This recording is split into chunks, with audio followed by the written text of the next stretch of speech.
Greetings, Enlightened Ones. Thank you for joining your generic store brand Reverend. In today's video, we're going to be going over why I chose to stick with Purgatory Scream Park out of all the other haunt attractions that I was basically offered a job for. As you guys know, I've been applying for a bunch of different positions at a variety of different haunt attractions, and the other two that I applied for was Creepy Hollow out here in Houston, as well as 13 Floors. I didn't even bother going to the auditioning for Creepy Hollow just because I decided to stick around and volunteer and help out a little bit with the Purgatory staff. 13 Floors I had an audition for on Thursday. It kind of rubbed me the wrong way. I didn't really get to really do a whole lot, and I just wasn't really impressed with what they had there to offer. But nonetheless, they did offer me the position. They emailed me about yesterday. I need to get back to them and let them know that I'm going to be turning it down since I've decided to basically stick around with the Purgatory haunt attraction instead. So what's the reasoning why I've chose Purgatory over 13 Floors and Creepy Hollow? I think the number one main reason I will say right off the bat is their level of hospitality. They don't really belittle you or anything like that just because you haven't done this before. They don't try to act like they're better than you type of thing. And since I helped volunteer, it kind of actually felt more like as if they were kind of like a family to me. It's as if like I've known them forever, even though I've only met them more than probably like a couple of times, I guess. But yes, I did help volunteer after I went to do the acting classes that they did have on Saturday, which I did learn quite a bit in terms of how the attraction operates. I was just about to leave for Creepy Hollow, and then I kind of had like a second thought to myself. I was like, you know what? Something just struck me to just go talk to Corey over there at Purgatory and, you know, just kind of see what they needed help with. So I decided to help organize the costuming, the masks. We were all kind of pitching in to help out and just get everything ready for the opening. But yeah, since I am a single guy, I can only rely on me, myself, and I to pick up after myself after working a 9-to-5 job. So I try to keep my own place clean. And in some degree, I kind of consider that place kind of like a secondary home, even though I haven't really fully immersed myself into it. But I do like everything that goes behind these attractions and things like that, and I do like the idea of them, and it never really struck me to even be a part of something like that. So organizing is just, and being clean, keeping things clean is just something that's a big pet peeve of mine, and being able to find things a lot more efficiently too, right? Especially when you're going to dress up and get into character for the night, and things are thrown all over the damn place. How are you ever going to be able to find things and get into costume more effectively when shit is everywhere? As I'm actually editing this video in post-production, which is why I have my headphones on, I realized there's one thing I left out, and it's actually the reason why I chose Purgatory over all the other two haunt attractions that we have out here in Houston is the fact that they have a lot more intricate detail and a lot more care that goes into their mazes than what I saw with 13 Floors. I can't, however, say the same about Creepy Hollow because I've never been to any of these as just a regular person going through any of these mazes, but since I've actually went through Purgatory and got to see their whole attraction up front, there is a lot of intricate details that do go into it. They have a lot of antiques that they've obviously either gotten from their own family, they've incorporated into there, and I've heard about a lot of this in other scare attractions as well, where they actually take just garbage. You know, as they say, one man's trash is another man's treasure. That's basically what goes into a lot of these Halloween haunt attractions, is because there are a lot of items that you will otherwise think are trash that are basically weathered, destroyed. Shit, the seat that I'm sitting on is pretty fucked up.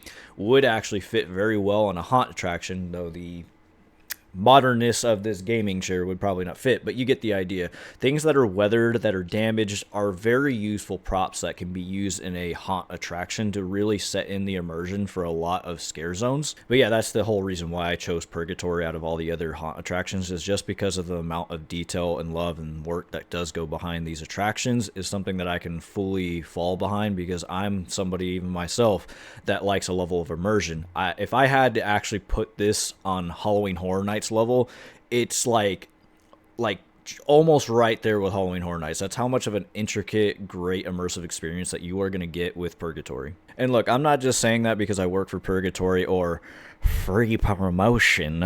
I do generally mean what I say when I say that this is pretty on par with Halloween Horror Nights level of authenticity that you're going to get. And then the other reason why I stuck with Purgatory is the fact that they're literally right down the street from me as well as my job, so it's not that much of an inconvenience for travel.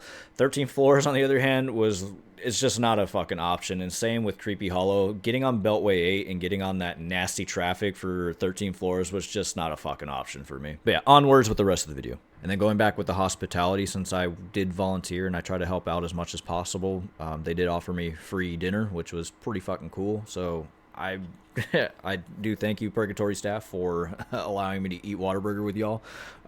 Getting to kind of know you guys and get familiar with you guys, so that was pretty fun. And speaking on the staff, they actually watched my previous video on the auditioning video that I had, which was pretty interesting. Like I said, that video was not to like talk shit on the staff or talk shit on just how anything went. It really threw me off because I didn't expect auditionings to be in groups. A lot of the times when I'm thinking of auditions, I'm thinking of just like going into a room, a white room or something, and just going, okay, let me see what you can do. All right, this is what I can do. I know I seem like I'm like really quiet and reserved, and that's because obviously I haven't gotten to meet a lot of any of the staff or gotten to really resonate with anybody yet. So I'm an introvert. I keep to myself for the most part. You know, but that doesn't mean that I'm not extrovert when I need to be. So I know some people might get the wrong impressions of me, because the one thing that I do like doing is improv. I want to get a lot better with improv as well. So, and especially with a haunt attraction such as Purgatory or any of the other ones, you know, it's all improv focused, which will very much help me in my acting career, because a lot of acting is solely based off of improv. So for this year, I'm going to be playing as kind of a clown, psychopath, whatever you want to call it. I'm going to try to do my own spin on it. So the thing is I don't know if they're going to throw me by myself or I'm going to have another scare actor to help me out as well, but I wouldn't mind that as well, because it will be fun to conversation with one another, especially with a clown role. I think that is kind of, in a way, necessary in some moments to kind of paint a scene, because I think clowns just conversating with each other can be both terrifying and funny at the same time.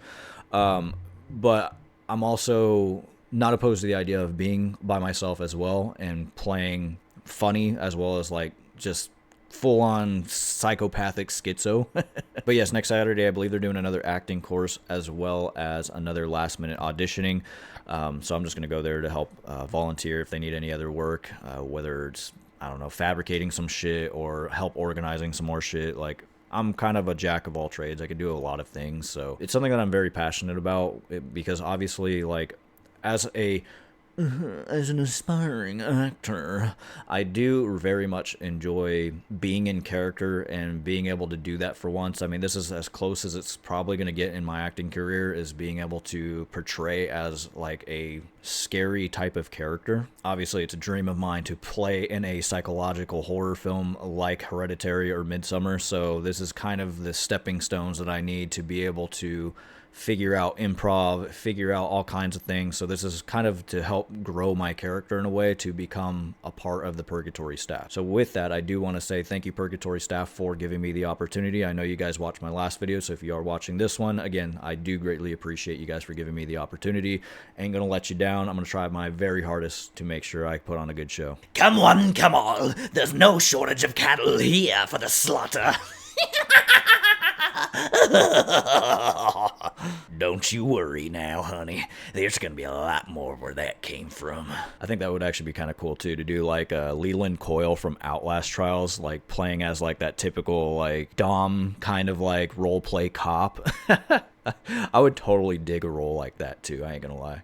But yes, if you guys hadn't already figured out what the point of this video was, it's just basically I'm gonna be joining the Purgatory staff. I want to try to find a way to like record my interactions with people like other scare actors do, but I don't know how they feel about that, and I don't even know how I would do that anyways. Like, I can't strap a phone to my chest and be like conspicuous with it so it doesn't look funny on me and shit like that, because obviously I still want to be in character. I don't want a cell phone on me and shit like that, or recording, because obviously I'm still doing my job. So I would like to be able to do that for my channel, but like I don't know how the hell I would do that.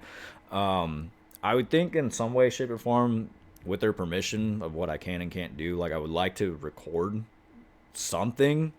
I guess like maybe my makeup, my character or whatever, and show you what I look like in costume. But I will still take pictures of myself in costume, and I'll probably post it to my Instagram, as well as maybe posting it in the Discord as well. So if you guys aren't fully aware, I do have a Discord.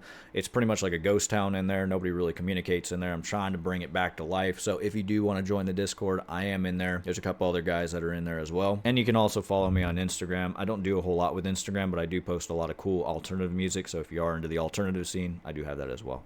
Anyways, guys, I think that's going to do it for this video. I want to thank Purgatory staff again for allowing me the opportunity to help them out as well as be a part of the team. So thank you again, Purgatory staff. I will see you in the next video. Peace out.